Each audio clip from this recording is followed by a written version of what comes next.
Assalamualaikum kawan-kawan, salam sejahtera dan salam Malaysia Madani.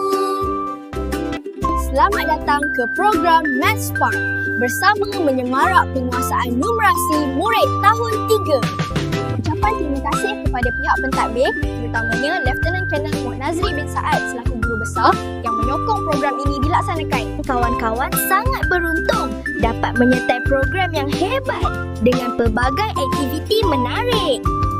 Program Maths Spark ini merupakan hasil sinergi guru cemerlang matematik, guru matematik serta sokongan padu ibu bapa dan PIBG SKGP. Semoga program ini dapat meningkatkan kefahaman kawan-kawan dan minat terhadap mata pelajaran matematik. Kawan-kawan, program ini dapat meningkatkan penguasaan numerasi murid tahun 3. Selain itu, mewujudkan budaya pembelajaran yang menyeronokkan. Selain itu juga memperkasakan guru melalui kolaboratif dan sokongan berterusan. Selamat belajar dengan penuh yakin dan semangat kawan-kawan semua. Matematik seronok, murid cemerlang, sekolah gemilang. Kami pasti anda semua berjaya dengan cemerlang di penghujung program ini. Jumpa lagi. Bye.